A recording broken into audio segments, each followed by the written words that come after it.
João capítulo 1, do verso 6 ao verso 9, diz assim o texto da Escritura: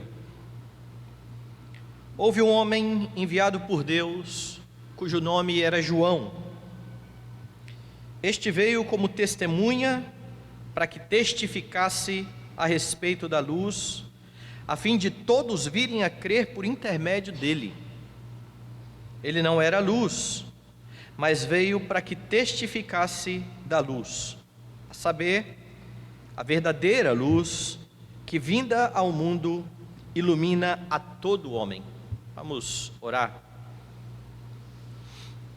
Senhor Deus e Pai, queremos mais uma vez exaltar o Teu glorioso nome, queremos manifestar, ó Deus Santo, a nossa alegria de podermos estar em Tua presença, pelos méritos de Jesus, e de saber que o Senhor, como sacerdote, intercede por nós, nos apresentando diante do Pai, como Rei, governa as nossas vidas, e como profeta nos fala por meio da Tua palavra, que neste instante será pregada, que o nosso pensamento esteja voltado, ó Deus Santo, à pregação, que o Senhor leve todo o nosso pensamento cativo ao pensamento de Cristo, a fim de darmos ouvidos à voz do nosso supremo e glorioso profeta,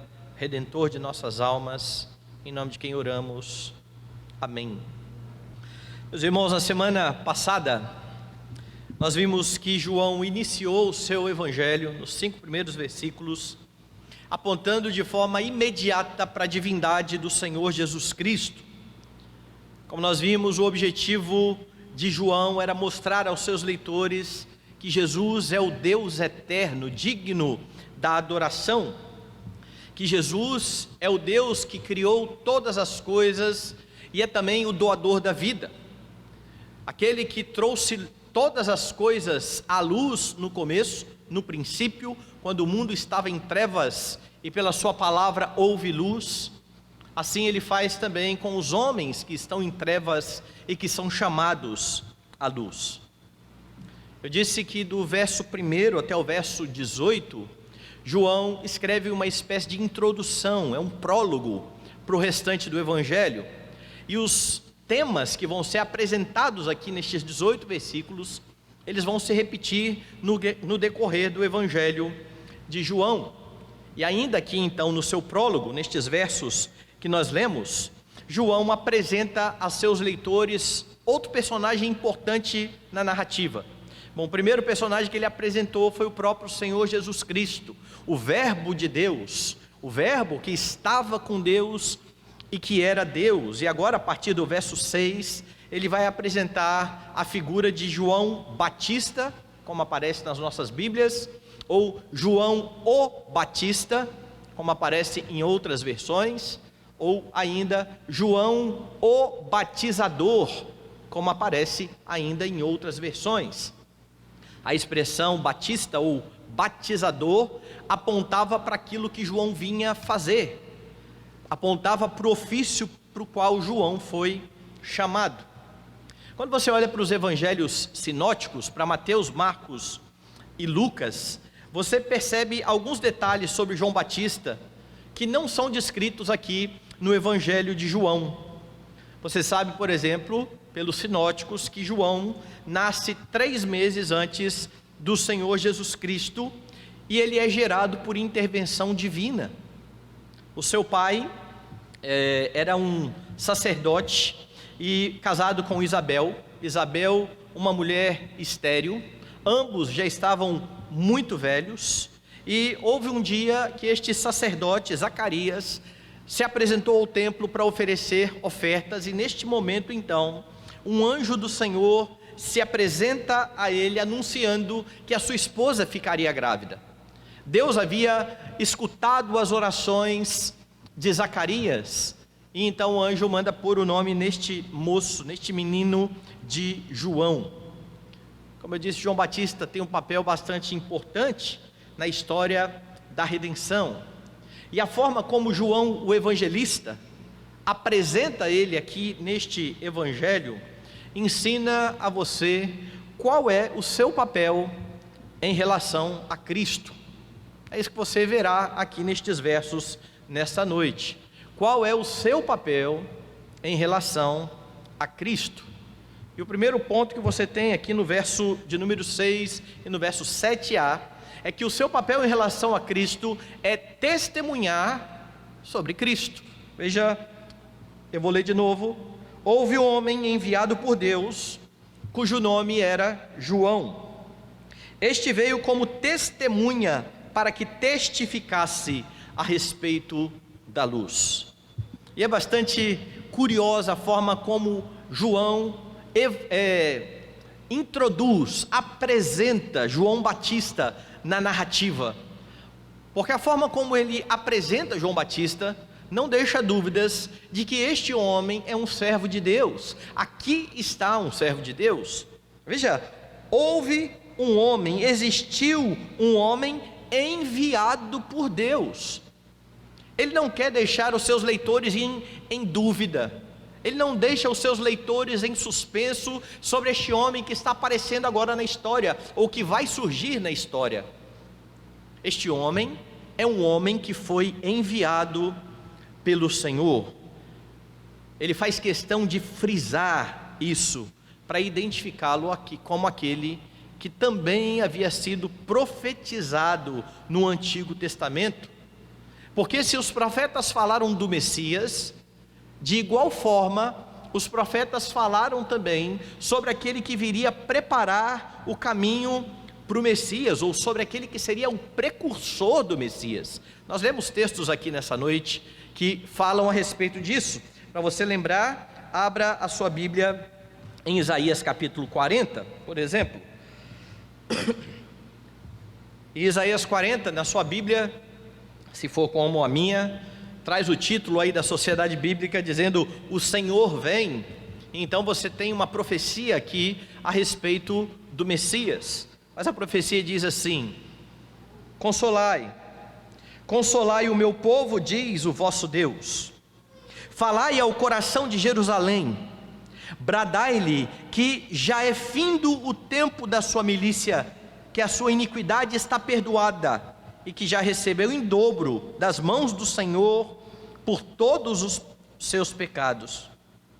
Voz do que clama no deserto, preparai o caminho do Senhor, endireitai no ermo a vereda do nosso Deus. E é exatamente esse texto de Isaías que será visto na boca de João mais à frente, quando as pessoas perguntarem: você é o Messias? Ele falou: não. Quem é você? Eu sou a voz que clama no deserto. Preparai o caminho de Yahvé, preparai o caminho do Senhor. E então agora João, o evangelista, coloca este homem na narrativa, dizendo: este homem enviado por Deus apareceu. É ele quem vai abrir as portas para o Messias, que, como João já anunciou, é o próprio Deus, o verbo que se fez carne. Houve um homem enviado por Deus, cujo nome era João.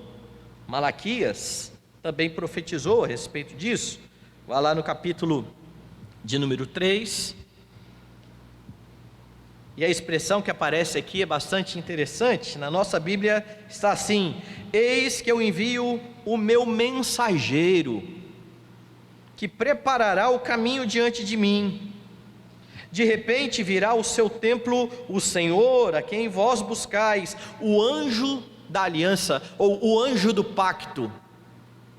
O anjo do pacto é o Senhor Jesus Cristo. Quem é o mensageiro que vem antes dele?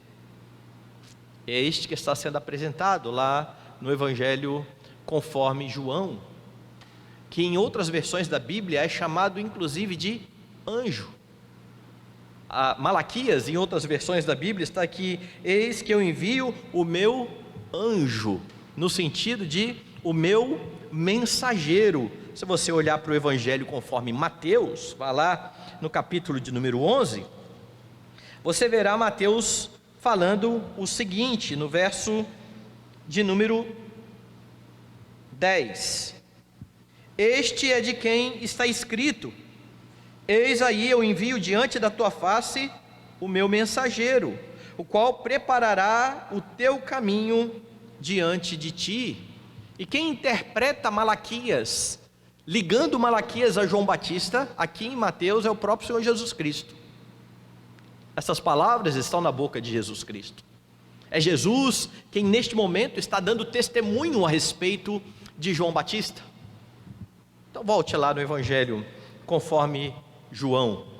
Houve um homem enviado por Deus, cujo nome era João. E aqui já há um contraste entre Jesus e o Batista.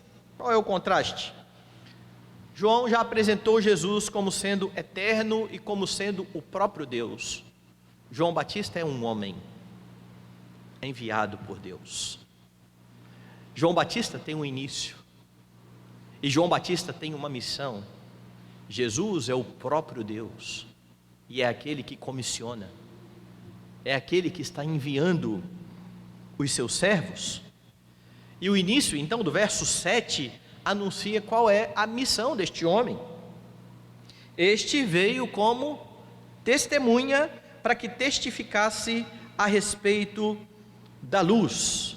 Literalmente o texto diz assim no grego: houve um homem enviado por Deus cujo nome era João. Este veio como testemunha para testemunhar. Há uma ênfase aqui no texto. Na nossa Bíblia você tem duas palavras diferentes. Ele veio como testemunha para testificar, mas é o mesmo sentido. Ele vem como testemunha para dar testemunho, para falar a respeito de Jesus. E esta palavra que aparece aqui para testemunho tem a ver com alguém que é chamado para falar daquilo que viu, daquilo que ouviu ou daquilo que experimentou. É por isso que este homem já é apresentado aqui como um homem enviado por Deus. Ele conhece a Deus, ele sabe quem é o seu Senhor, e agora ele dará testemunho daquele que é a luz. É importante notar aqui, meus irmãos, que o nome de João aponta para a sua mensagem. João significa Jeová ou Iavé é gracioso. Yahvé é gracioso. É exatamente essa mensagem que estará na boca de João Batista. Se você olhar aí nos versículos 15 em diante, quando João começará a dar o seu testemunho, veja o que diz. João testemunha a respeito dele e exclama: este é o de quem eu disse: o que vem depois de mim tem contudo a primazia, porquanto já existia antes de mim. Porque todos nós temos recebido da sua plenitude e graça sobre graça. Porque a lei foi dada por intermédio de Moisés, a graça e a verdade vieram por meio de Jesus Cristo. João, Javé é gracioso. Qual é a mensagem que você encontra nos lábios deste homem? Qual é o testemunho? O testemunho de que ele conhece esse Deus gracioso e de que ele anuncia este Deus gracioso. João é, portanto, aquele que vem testificar sobre a luz, a qual o evangelista já havia dito ser o próprio Cristo no versículo de número 4, quando ele disse sobre Jesus: a vida estava nele e a vida era a luz dos homens. O propósito de João Batista então será testificar ou testemunhar sobre a luz, preparando o caminho para o Messias, a fim de que o povo o receba. Houve um homem enviado por Deus, cujo nome era João. Seu papel era testemunhar sobre Cristo. E guardadas as devidas proporções, meus irmãos, este é o papel de todos aqueles que são crentes em Jesus Cristo. Guardadas as devidas proporções, porque João Batista é uma figura ímpar na história. Ele aparece na história abrindo o caminho, a mensagem, aplainando o terreno para que venha o Messias. Mas a semelhança de João, você é chamado para dar testemunho do Senhor Jesus Cristo. Nós sabemos pela Escritura que cada crente é chamado com este propósito. Jesus, quando ali no livro de Atos dos Apóstolos falou da promessa do Espírito Santo, falou exatamente isso aos crentes: recebereis poder ao descer sobre vós o Espírito Santo e sereis minhas testemunhas em Jerusalém, na Judéia, na Samaria, nos confins da terra. Você é chamado para testemunhar de Cristo, e este testemunho implica conhecimento. Você fala a respeito daquilo que você experimentou, daquilo que você tem ouvido pelo Evangelho, daquilo que é uma realidade na sua vida. É por isso que, para testemunhar, você precisa cada dia mais conhecer o seu Redentor, a Cristo Jesus, que é conhecido aqui. Quem crê em mim, como diz a Escritura, do seu interior fluirão rios de água viva. Porque crentes que não buscam conhecer aquele que é a luz, não estão habilitados a dar testemunho. É simples assim.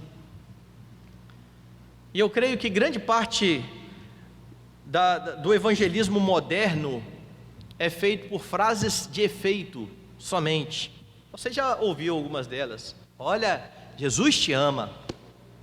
Olha, Jesus tem um plano maravilhoso para a sua vida. Sabe o que essas frases comunicam? Nada. Quando Jesus chamou os seus discípulos, fazendo deles testemunhas, ele foi bem categórico: ide pelo mundo, pregai o evangelho a toda criatura, ensinando todas as coisas que eu tenho dito. Você não encontra um momento da Escritura Jesus mandando a igreja sair por aí dizendo: Jesus te ama e eu também. Jesus tem um plano maravilhoso para a sua vida. Você não encontra isso na boca de nenhum dos apóstolos. Você encontra isso no evangelismo moderno, que por mais que proclame que Jesus te ama e que Jesus tem um plano maravilhoso na sua vida, não sabe exemplificar qual é esse plano. Não sabe por que Jesus, o Verbo de Deus eterno, se fez homem e habitou entre nós. Não sabe a real condição do homem diante de Deus como pecador, portanto não conseguirão dar bom testemunho do Senhor Jesus Cristo. Serão como pessoas, a gente está chegando de novo em tempo de eleição. Em tempo de eleição, os candidatos contratam um monte de gente, dá um bolo de folheto de santinho, né? Nome inapropriado, bota lá na mão do pessoal e eles saem distribuindo aí: olha, vote no candidato, olha o número tal. E se alguém parar uma pessoa dessa e perguntar assim: diga aí um pouquinho sobre esse candidato, você conhece esse candidato? Você sabe quais são os seus planos de governo? Você sabe há quanto tempo ele está na política? Você sabe se ele tem algum processo? Nada. Meu amigo, eu estou sendo pago para entregar folheto. É isso aqui, ó, vote no candidato. E tem um monte de crente que evangeliza aqui, bem entre aspas, mais ou menos dessa forma: entrega lá o folheto sobre Jesus e dizendo: olha, Jesus te ama. Mas se alguém parar para perguntar sobre Jesus, as coisas não ficarão boas, porque são crentes que não conhecem a Escritura e que não conhecem a Cristo tal como revelado na Escritura. Como é que você dá testemunho de algo que você ouviu, se você não ouve Deus falar por meio da Escritura? Como é que você dá testemunho de algo sobre o que você experimentou, se você não tem procurado entender o Evangelho, entender a palavra e, no poder do Espírito Santo, viver em acordo com essa palavra, experimentando a mudança que Jesus Cristo de fato proporciona na vida dos crentes? Você não tem feito essas coisas, não há o que testemunhar. Este homem é enviado por Deus, e Deus quer enviar você a proclamar a boa nova da salvação, mas você precisa experimentar isso.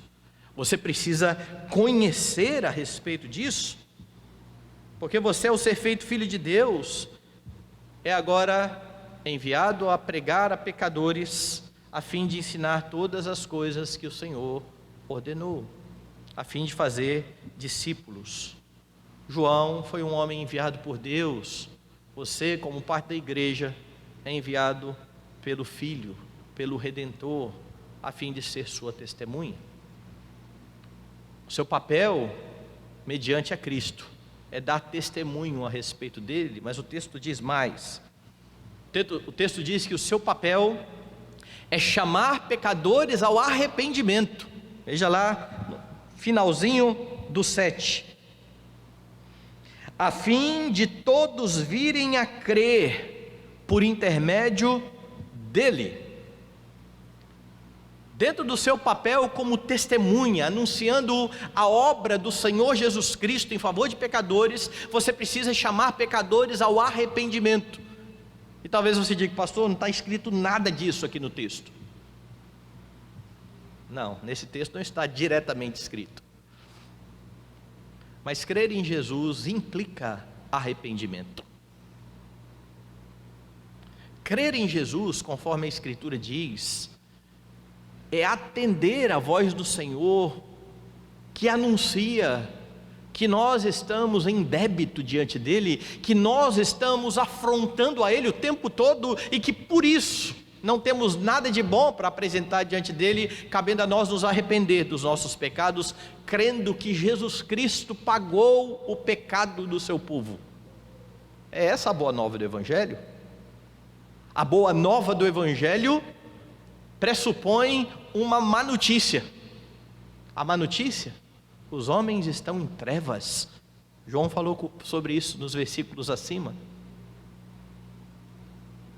É por isso que Jesus é a luz que resplandece nas trevas. João Batista, então, é enviado por Deus para dar testemunho, a fim de que os homens creiam por meio dele. É preciso chamar homens ao arrependimento, porque não há fé em Jesus Cristo sem arrependimento.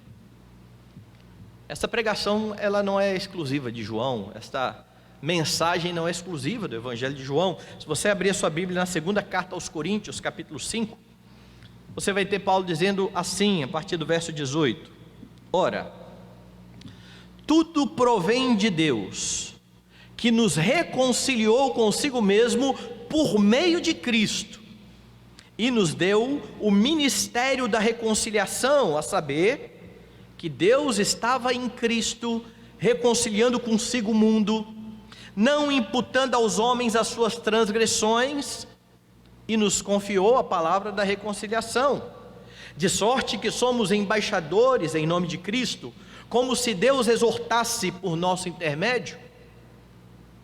Em nome de Cristo, pois, rogamos que vos reconcilieis com Deus. Aquele que não conheceu pecado, Ele o fez pecado por nós, para que nele fôssemos feitos justiça de Deus. Percebe a mensagem de Paulo? Nós temos o ministério da reconciliação. E o ministério da reconciliação implica em anunciar aos homens que Deus reconcilia homens, não imputando aos homens os seus pecados. Sabe por quê? Porque os pecados destes homens recaem sobre Jesus Cristo. E agora, para aqueles que creem em Jesus Cristo, a justiça de Cristo é imputada a eles, e é por isso que eles podem ser reconciliados com Deus. Então, quando João Batista aparece na história como um homem enviado por Deus para testificar da luz, a fim de que os homens creiam por intermédio dele, implica exatamente nessa mensagem de arrependei-vos e crede. E você verá essa mensagem na boca de João Batista: raça de víboras, quem vos induziu a fugir da ira vindoura? Produzi, pois, frutos dignos de arrependimento. A mensagem de João é grave, a mensagem de João é solene. A mensagem de João é que para chegar-se a Deus é preciso arrepender-se dos pecados e dar frutos de justiça. Porque a semelhança de Paulo, ele está dizendo que Deus reconcilia homens com ele por meio de Jesus Cristo, que crava na cruz do Calvário a culpa de pecadores, para que estes possam ser justificados mediante a fé. E aqui você tem mais um contraste entre Jesus e João Batista. Jesus vem sendo anunciado como o objeto da fé. Eu disse nos 5 primeiros versículos que João está mostrando aos seus leitores que Jesus Cristo é digno de adoração. Ele é eterno, Ele é o Criador, Ele é aquele que vivifica homens. João Batista não é objeto de fé. João Batista é o mensageiro. João Batista é um instrumento de Deus que aponta para Cristo a fim de convocar os homens a se arrependerem diante do Cordeiro de Deus. É papel de João Batista chamar pecadores ao arrependimento. É seu papel, como testemunho de Cristo, chamar pecadores a se arrepender dos seus pecados. Porque, como eu disse, a mensagem do Evangelho só é uma boa nova porque o homem está numa condição terrível, mas os pecadores não sabem disso. Eles precisam ser notificados a respeito disso. É por isso que é tão difícil você pegar uma pessoa bem-sucedida, que está aí na sua empresa, que tem o seu dinheiro, que viaja todas as férias com a sua família, tem a sua esposa no seu lar, tem os seus filhos bem criados, e de repente você vai chegar para ele e dizer: olha, você precisa de salvação. E ele vai falar: de quê? Salvação precisa quem está aí com a empresa falindo. Salvação precisa quem está com a família destruída. Minha família é tão boa, minha empresa está indo bem, eu sou respeitado na sociedade. Salvação de quê? Porque os homens sem Cristo não conseguem perceber o seu estado, eles estão mortos, eles sequer conseguem entender qual é o seu estado. É por isso que nós apresentamos a lei do Senhor que condena pecadores, a fim de que esses homens possam dizer: e agora, o que faremos? Lembra dessas palavras? Essas palavras foram ditas pela multidão depois da pregação de Pedro. Pedro acusou aqueles homens dos seus pecados, e o fim foi esse: e agora, o que faremos? Arrependei-vos, e cada um de vós seja batizado.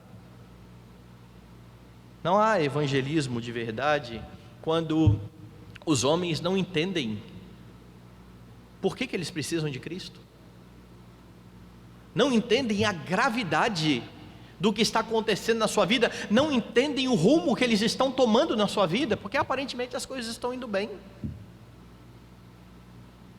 Eles não entendem como aquele homem da parábola que Jesus contou, aquele rico, não entendia, e diante de toda a sua riqueza dizia: eu tenho em depósito muitos bens para muitos anos, então minha alma descansa, come, bebe e regala-te, sem ter consciência de que naquela noite ouviria: louco, esta noite te pedirão a tua alma, e o que tens ajuntado, para quem será? Para o que presta? Aquele homem da parábola é uma ilustração daquilo que Salomão anuncia no Eclesiastes: sem o temor do Senhor, tudo é vaidade, inclusive empreender como ele empreendeu, construir celeiros grandes, trabalhar duro, colher o fruto, colocar ali e achar que vai se satisfazer com isso. Porque um dia nos apresentaremos diante do Senhor, seremos convocados à sua presença, e é por isso que você precisa, no seu testemunho, deixar bem claro a pecadores a condição que eles estão diante de Deus. Nós temos muita adesão nas igrejas de pessoas que foram para a igreja, e a única coisa que mudou não foi a sua perspectiva a respeito delas mesmas. Elas já eram boas pessoas na cabeça delas, e agora elas simplesmente mudaram de grupo religioso. Elas não entendem o quão perdidas elas estavam, e que por terem se arrependido, são agora filhos de Deus. para isso é preciso arrependimento e fé. É por isso que não basta dizer que se acredita em Jesus, porque muitos vão dizer aí fora que acreditam sim em Jesus Cristo. Existia um personagem histórico chamado em Jesus, é impossível negar. Afinal de contas, nós estamos vivendo em 2021 depois de Cristo. Então existiu de fato um homem chamado Jesus. Ele foi importante na história, a ponto de dividir a história, mas não passa disso. Ele não é Deus, Ele não é o Redentor, Ele não é o Rei, profeta e sacerdote perfeitos. Portanto, eu não preciso me dobrar diante dEle. Talvez eu esteja até num grupo que se reúne em nome dEle, mas eu não sei quem de fato Ele é. Porque tem muita gente que acha que crer em Cristo é apenas ir à igreja, frequentar algum grupo religioso, sem reconhecer que a sua vida precisa ser mudada, que eles precisam se arrepender dos seus pecados. E isso nos leva então ao último ponto de hoje, sobre o seu papel em relação a Cristo. Veja, o primeiro, você é chamado para testemunhar de Cristo. No seu trabalho de testemunha, você é chamado para chamar homens a se arrepender. Mas por último, você deve apontar para a singularidade de Jesus Cristo. É isso que você tem nos versos 8 e 9, veja aí na sua Bíblia. Ele não era a luz, mas veio para que testificasse da luz, a saber, a verdadeira luz, que vinda ao mundo, ilumina a todo homem. Veja a transição que o evangelista faz do verso 7 para o verso 8. No verso 7 ele disse assim: João veio como testemunha para testemunhar a respeito da luz. No 8, ele mesmo não era a luz. E novamente repete, mas veio para testificar da luz. O que o apóstolo está fazendo aqui? Ele está mostrando que por mais que João Batista seja uma personagem importante na história, ele não é nada diante de Jesus. Ele não é a luz. Ele anuncia aquele que é a luz. Ele não traz salvação. Ele não muda a vida de pecadores. Ele não pode perdoar pecadores. Ele não pode batizar com o Espírito. Daí a pouco as perguntas que vão enviar João Batista serão essas: você é Elias? Não, eu não sou Elias. Por que perguntaram isso? Por causa de Malaquias, eu já li aqui nessa noite. Você é o profeta? Por que eles perguntaram isso? Por causa de Deuteronômio. O Senhor levantaria um profeta semelhante a Moisés. Eles estão esperando. Tanto o profeta quanto Elias, na profecia, vem para purificar o povo, para batizar o povo. João Batista está purificando o povo. Ele está batizando. Você é o Messias? Não. Então por que você batiza? Se você não é nem o profeta, nem Elias e nem o Messias. E então ele vai responder que ele é a voz que clama no deserto.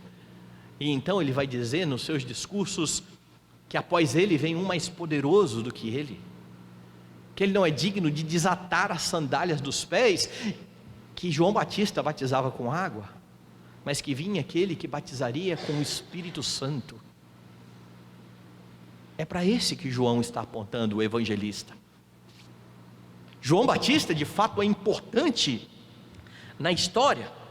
O foco não pode estar nele, por mais importante que ele seja, mas no maravilhoso Salvador que ele anunciava, por meio de quem Deus derrama a sua graça sobre pecadores, porque somente Jesus pode redimir pecadores. Isso vai ficar mais claro aqui nesses versos 8 e 9.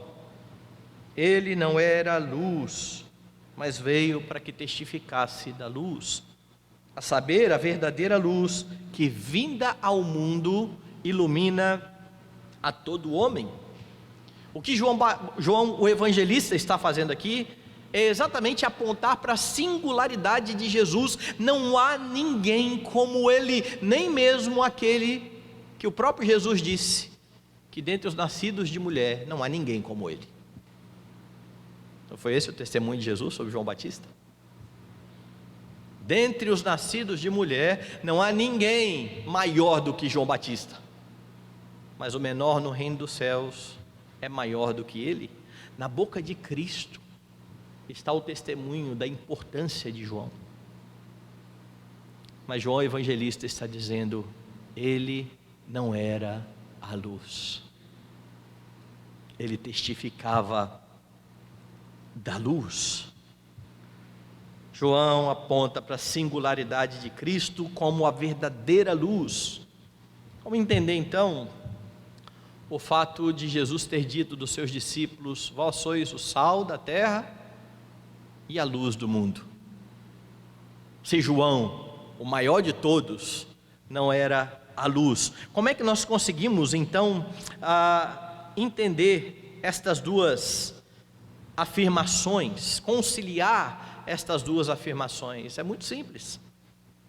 Jesus é a fonte de luz. Desde o princípio, os discípulos são luz, mas a luz dos discípulos é derivada de Cristo. Jesus tem luz própria. Nós temos luz à medida em que estamos unidos a Ele e refletimos a luz do nosso Salvador.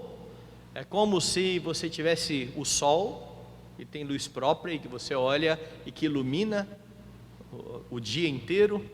E quando você viaja à noite, numa lua bonita, uma lua cheia, que ilumina a estrada, eu não sei quantos já estiveram numa estrada em dia de lua cheia, com tudo apagado, e viu como a lua ilumina tudo. Mas aquela lua não tem luz própria. Ela ilumina todas as coisas refletindo a luz do sol. E por mais que a lua esteja sendo vista ali como aquela que está iluminando, a fonte da luz não é a lua. Ainda que você precise ser sal da terra e luz do mundo, você não é a luz, você reflete a luz. A luz é Cristo. Ele é singular, Ele é o único na história que é a fonte de luz, que conforme João, vindo ao mundo, ilumina a todo homem. O que isso quer dizer?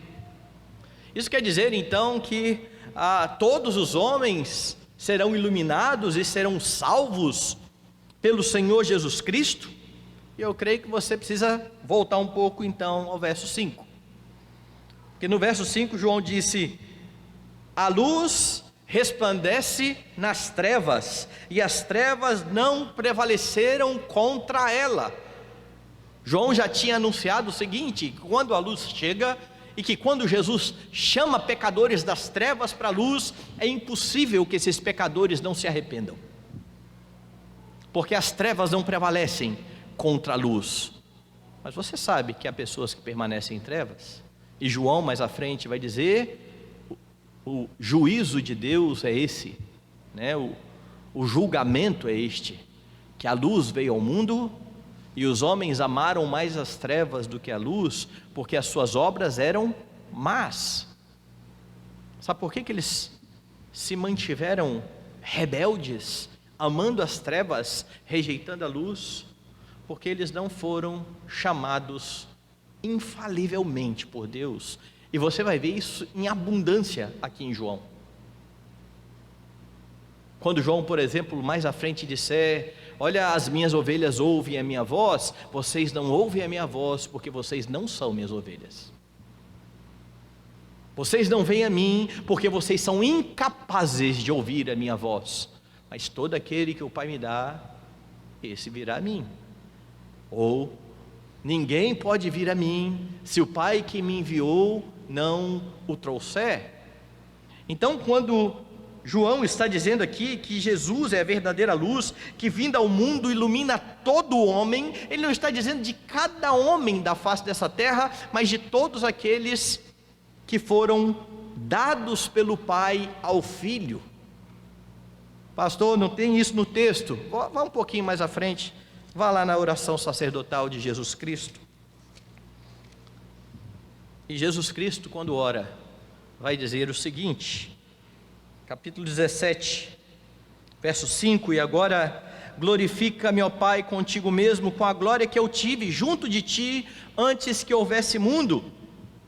Manifestei o teu nome aos homens que me deste do mundo, eram teus, tu nos confiaste e eles têm guardado a tua palavra.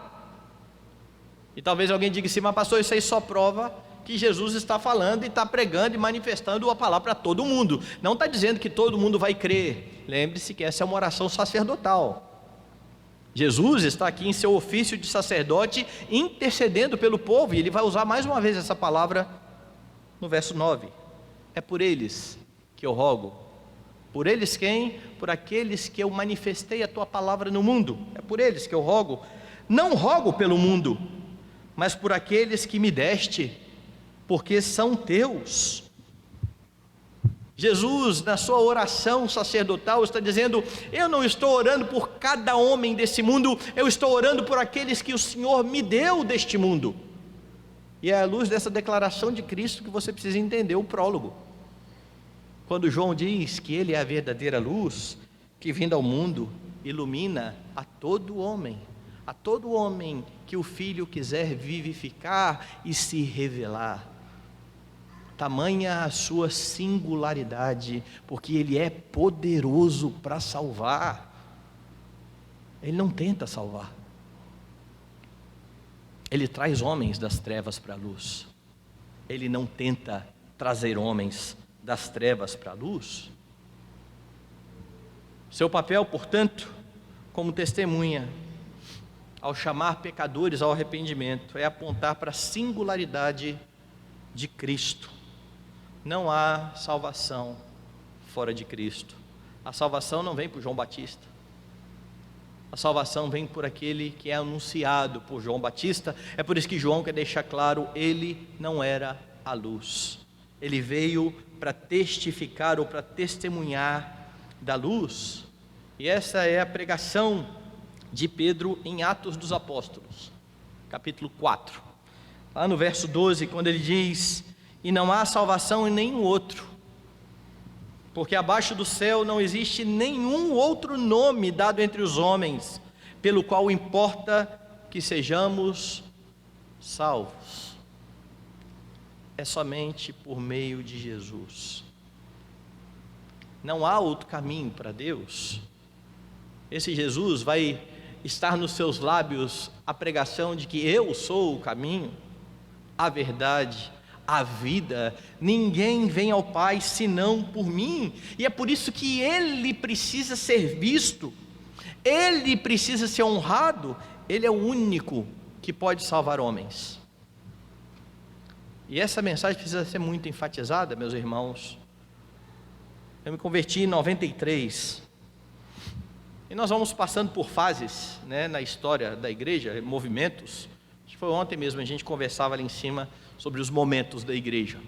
E eu me converti no momento em que a igreja ou falava muito sobre nova era, seita e heresia, ou levava a gente para dar testemunho na igreja. E olha, em 93 eu ouvi, foi muito testemunho, muito. E geralmente a igreja ficava cheia para ouvir o testemunho, e era sempre gente muito ruim, gente que tinha matado muita gente, gente que tinha sido macumbeiro, feiticeiro, bruxo, já tinha feito pacto com o diabo 3 vezes. Quanto pior história, mais crente tinha na igreja para ver, porque era extraordinário. Então você tinha ali 1h30 da pessoa dizendo a quantidade de porcaria que fez na vida, de quantas pessoas matou, e só falava de desgraça, e no finalzinho dizia assim: um dia eu encontrei Jesus e me converti, e acabou o testemunho.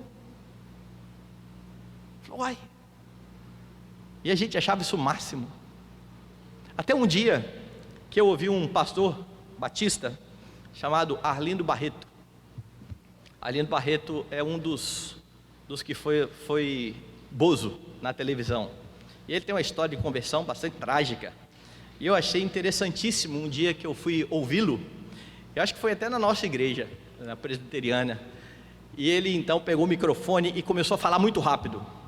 Eu era assim, eu era um artista, eu fiz isso, tudo que era porcaria. E de repente eu encontrei Jesus. Agora eu vou falar mais devagar, porque agora é que a história fica boa. E aí então ele foi mostrar de como Cristo transformou a vida dele. E quando ele fez isso, naquele dia eu falei, é isso. É isso. Porque os testemunhos anteriores que eu tinha ouvido faziam eu lembrar dos personagens que estavam lá na frente da igreja. E eu lembrava, fulano de tal, poxa, foi marginal, foi isso, fez, agora é crente. Mas Jesus não aparecia na história. Jesus é um coadjuvante. Talvez o que faltasse naquele tempo e para aquelas pessoas era o entendimento de que houve um homem chamado fulano de tal. Ele não era a luz. Ele veio para testificar a respeito da luz, porque não importa o que foi a sua vida. Até porque há pessoas que se convertem e que nunca fizeram todas essas desgraças na vida, lá para a vida pregressa, e que são salvas pelo mesmo Cristo, e que precisam do mesmo perdão, e que precisam da mesma reconciliação. Mas parece que nós temos uma sanha de ouvir coisas ruins, tragédias.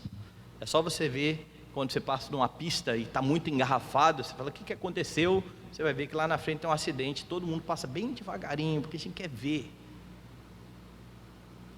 E essa é a minha impressão de quando a gente juntava um monte de gente para ouvir todas as desgraças contadas no testemunho, mas ouvia muito pouquinho sobre aquele que transforma pecadores. E com isso eu não estou duvidando da salvação de quem deu testemunho. Eu só estou dizendo que eles estavam bastante equivocados na forma de apresentar a Cristo, o seu benfeitor. Porque na sua ânsia de trazer pessoas ao arrependimento, ao invés de mostrar que Cristo transforma vidas, se colocavam como o exemplo a ser seguido. Olhe para mim, a minha vida era ruim, a sua pode ficar boa, como a minha está. Lembre-se que a luz que os homens devem ver em você é o reflexo da luz de Cristo. Você vai ver na boca de João Batista a expressão, convém que ele cresça e que eu diminua. Daí a importância da pregação que aponta para Cristo, e não somente do testemunho sem palavras, que muitos dizem por aí, pregue o evangelho e se necessário use palavras. É sempre necessário,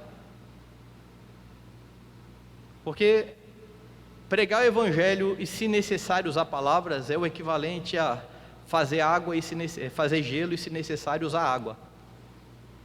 É necessário, porque você pode viver uma vida ilibada, uma vida de crente, de boa testemunha, mas se você não abrir a sua boca para falar sobre a razão da sua vida, e de que faz você viver dessa forma, as pessoas não vão querer a Cristo, vão querer ser como você.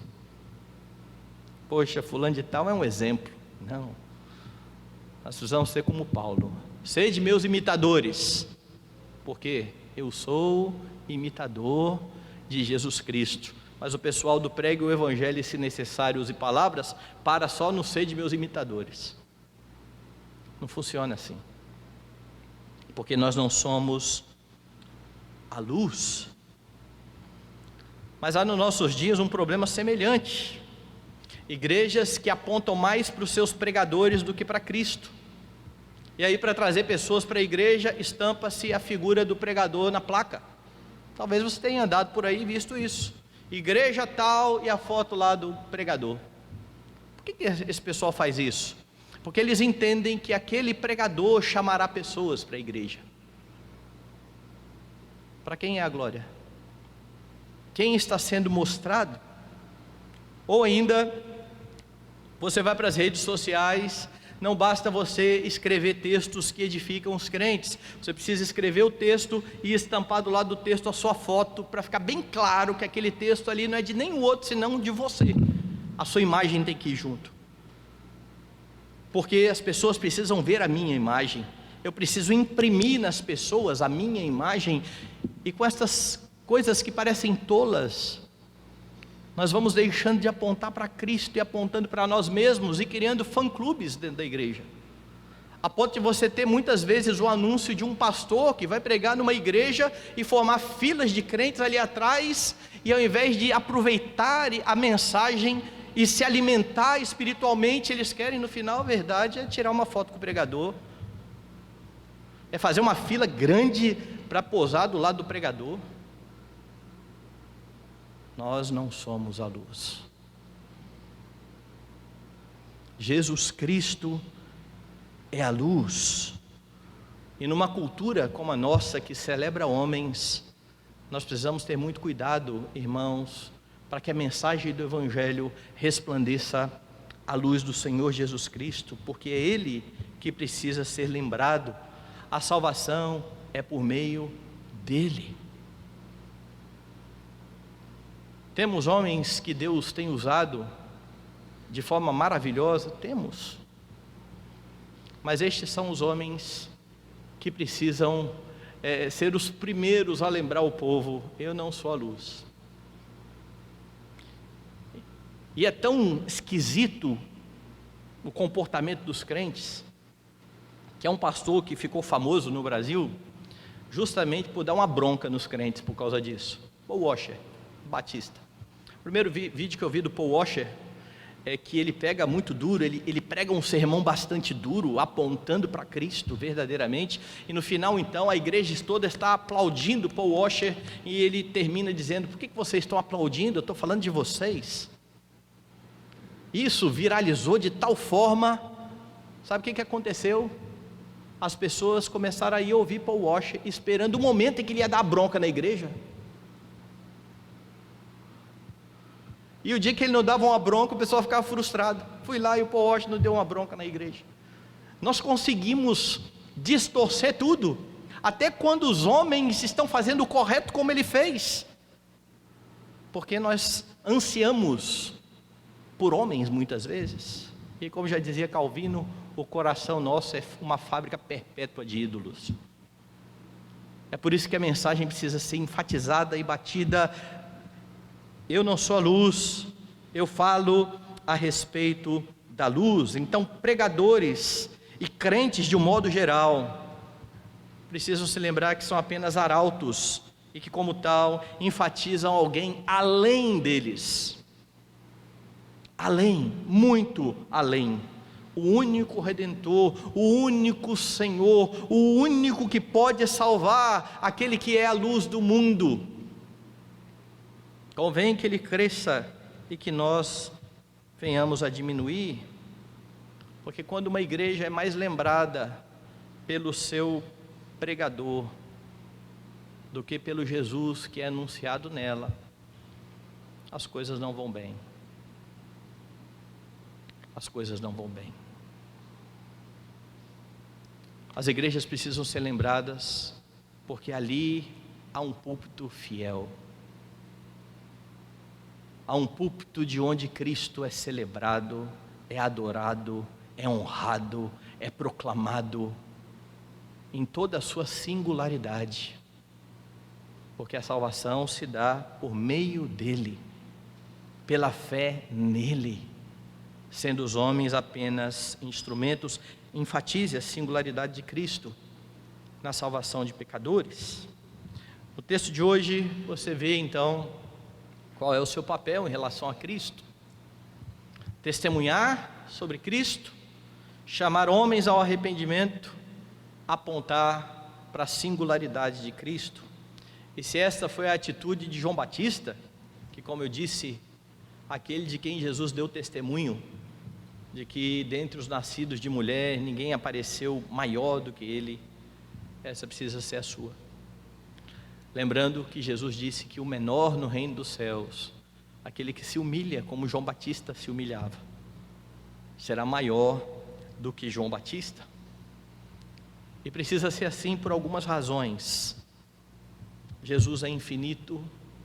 João, eu e você somos finitos. Jesus é desde toda a eternidade.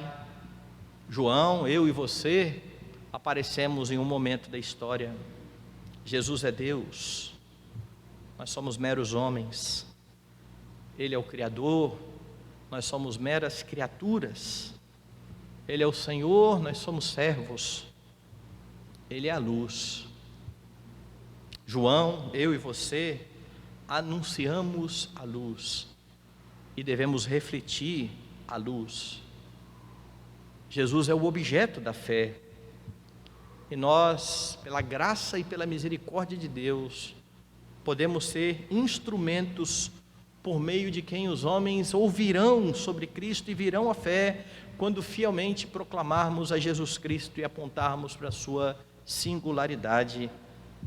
Esteja, portanto, satisfeito com o papel que Deus tem te dado na história. Você não é a luz, mas você veio para que testificasse a respeito da luz, a verdadeira luz que, vinda ao mundo, ilumina todo homem.